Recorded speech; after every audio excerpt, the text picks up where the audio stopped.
بسم اللہ الرحمن الرحیم والصلاة والسلام علی سید الانبیاء خاتم النبیین محمد صلی اللہ علیہ وسلم۔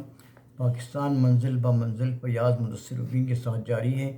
آج جو آپ کے سامنے ایپیسوڈ پیش کیا جا رہا ہے وہ 222 ایپیسوڈ ہے، اور یہ ان واقعات پر مشتمل ہے جو ستمبر 1965 میں پاکستان میں وقوع پذیر ہوئے تھے۔ ستمبر 1965 کا سب سے مشہور واقعہ پاک بھارت جنگ کا آغاز ہے۔ 4 ستمبر 1965 کی شام پاکستان کے سیکرٹری خارجہ عزیز احمد کو ترکی سفیر کے تبسط سے ترکی میں متعین پاکستانی سفیر ارشد حسین کا ایک پیغام وصول ہوا۔ اس پیغام میں اطلاع دی گئی تھی کہ بھارت 6 ستمبر کی صبح پاکستان پر حملہ کر دے گا۔ عزیز احمد نے یہ پیغام وزیر خارجہ ذوالفقار علی بھٹو تک پہنچا دیا، مگر ان دونوں نے ضابطے کے برخلاف اس پیغام کی نقل صدر تک نہیں پہنچائی۔ ان کا خیال تھا کہ ارشد حسین اپنی کمزور اعصاب کے باعث حسب معمول گھبراہٹ کا شکار ہو گئے ہیں۔ یہ تاریخی اور شدید غلطی تھی، اور اس غفلت کی انتہا تھی کہ وزیر خارجہ نے اتنا بڑا اہم واقعہ صدر کو نہیں بتایا اور نہ کوئی حکمت عملی اس کے لیے اختیار کی۔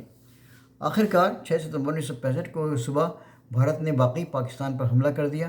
بھارتی افواج بغیر کسی الٹیمیٹم کے اور بغیر کسی انتباہ اور بغیر کسی باضابطہ اطلاع کے بین الاقوامی سرحد عبور کر چکی تھیں اور لاہور کی جانب بڑھ رہی تھیں، اور 6 ستمبر کو BRB نہر تک پہنچ چکی تھی بغیر کسی مزاحمت کے۔ یہ پاکستان کی فوج اور فوجی پریپیئرڈنیس کی شدید ناکامی تھی۔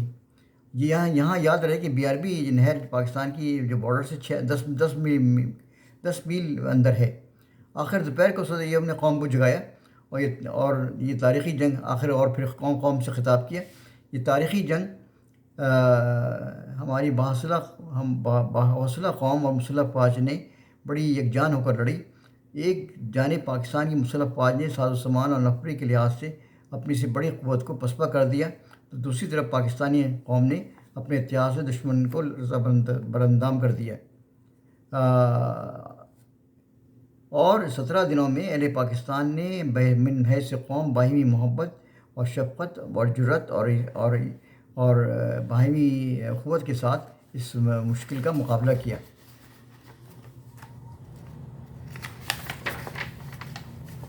اور احساس نفس کے کندن کو تاوقتی کسوٹی پر پرکھا۔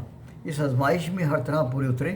ستمبر 1965 کی جنگ پاکستان کی تاریخ کا ایک تابناک باب بن چکی ہے۔ ایوب خان کا چین کا خفیہ دورہ۔ ستمبر 1965 کی جنگ کے دوران مغربی طاقتوں نے پاکستان پر دباؤ ڈالنا شروع کیا کہ وہ جنگ بندی کا سمجھوتہ قبول کر لیں، اور پاکستان بھی مسئلہ کشمیر کو فوجی طاقت کے بجائے سفارتی طاقت سے حل کرنے کے خواہاں حق میں تھا۔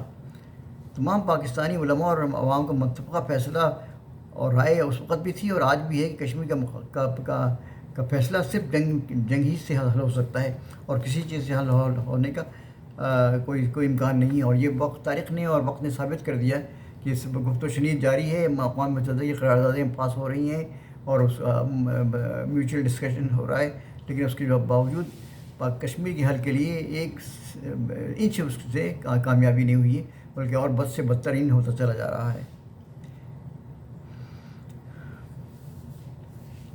ایوب خان کا کشمیر کا دورہ۔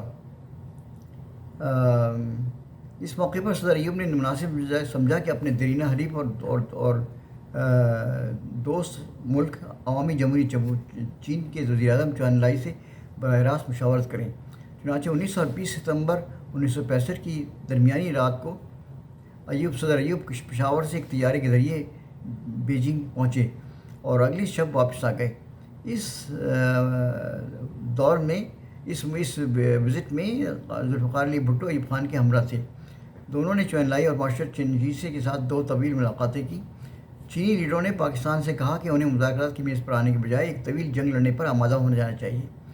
چین نے پاکستان کو بھی یقین دلایا کہ وہ مکمل طور پر پاکستان کے ساتھ ہے اور اس تمام عرصے میں بھارت پر اپنا دباؤ قائم رکھے گا۔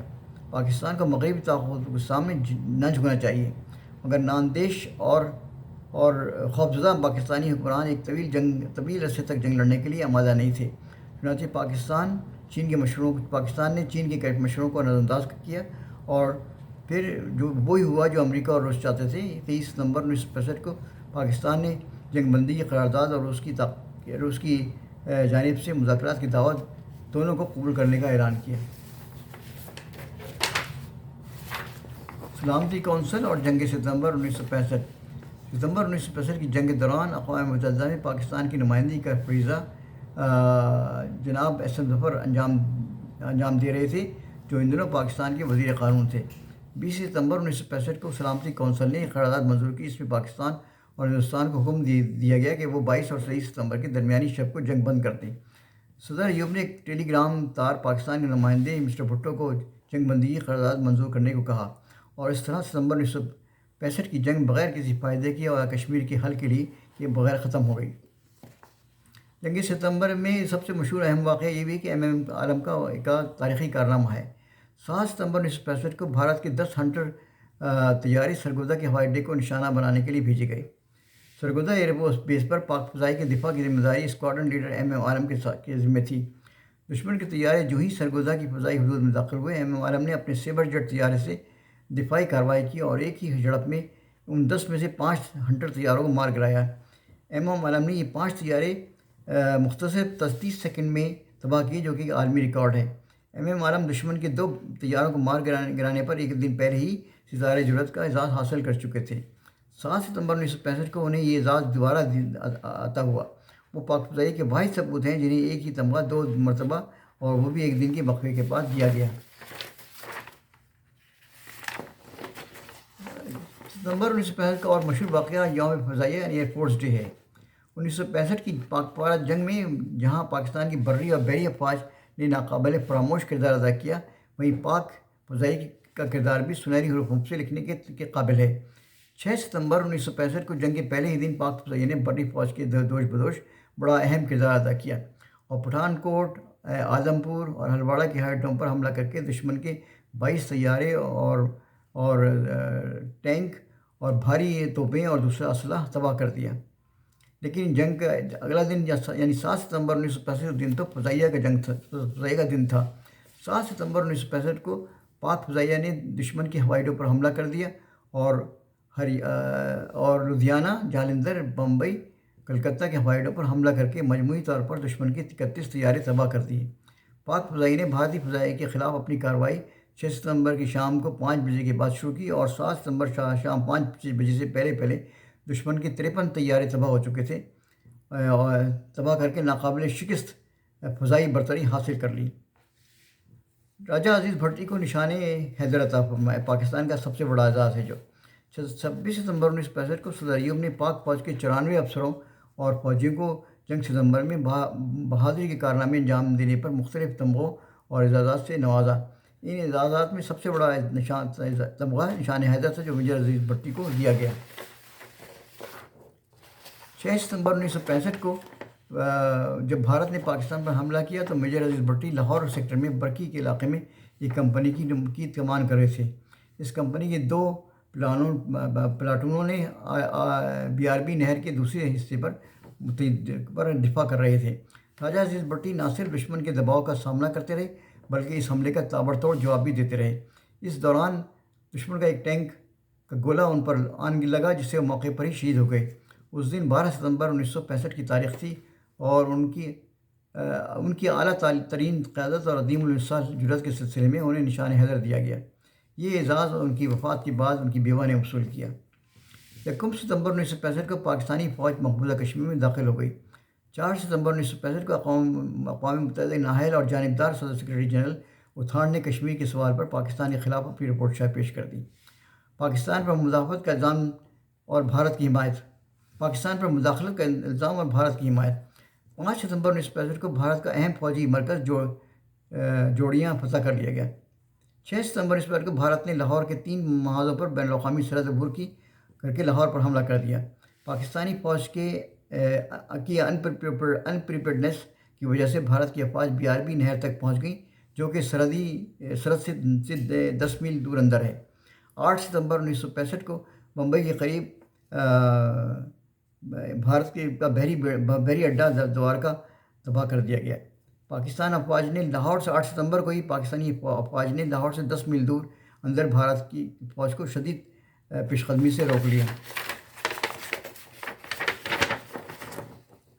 9 ستمبر 1965 کو جکارتہ میں انڈونیشی جوانوں نے بھارتی سفارت خانہ تباہ کر دیا۔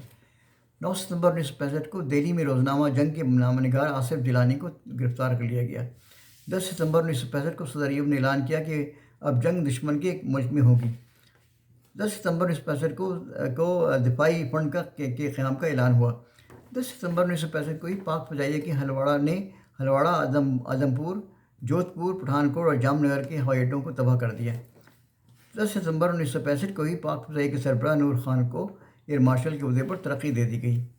11 ستمبر 1965 کو ایران اور ترکی نے پاکستان کو فوری طور پر فوجی امداد دینے کا اعلان کیا۔ 11 ستمبر 1965 کو ہی پاکستانی فوجیوں نے کھیم کرن کے شہر پر قبضہ کر لیا۔ 12 ستمبر 1965 کو پاکستانی فوج جیسلمیر میں داخل ہو گئی۔ 12 ستمبر 1965 کو سیالکوٹ سیکٹر میں چونڈا کے مقام پر ٹینکوں کی زبردست جنگ ہوئی۔ 17 ستمبر 1965 کو اقوام متحدہ کی جانبدار اور نااہل سیکرٹری اوتھانڈ نے پاکستان اور بھارت کی اقتصادی فوجی ناکہ بندی کی سفارش کر دی۔ 17 ستمبر 1965 کو ہی پاک فوج نے بھارت کے 500 مربع میل علاقے پر قبضہ کر لیا۔ 19 ستمبر 1965 کو روسی وزیر اعظم نے پیشکش کی کہ صدر ایوب اور شاستری تاشقند میں ملاقات کریں روسی قیادت کے سامنے۔ 20 ستمبر 1965 کو سلامتی کونسل نے جنگ بندی کی قرارداد منظور کر لی۔ 23 ستمبر 1965 کو پاکستان اور بھارت کے درمیان جنگ بندی ہو گئی۔ یہ واقعات تھے جو میں نے آپ کو ستمبر 1965 کے آپ کے سامنے پیش کیے۔ اللہ تعالیٰ سے دعا ہے کہ اللہ تعالیٰ یہ پیغام اور یہ اطلاعات اور یہ انفارمیشن گلی گلی کوچے تک پہنچ جائے۔ جن تک یہ پیغام پہنچے وہ اپنے بھائیوں کو، دوستوں کو، اقربا کو، ان کو یہ اس میں ڈسٹریبیوٹ کریں۔ اللہ تعالیٰ پاکستان کی حفاظت فرمائے۔ پاکستان پائندہ باد۔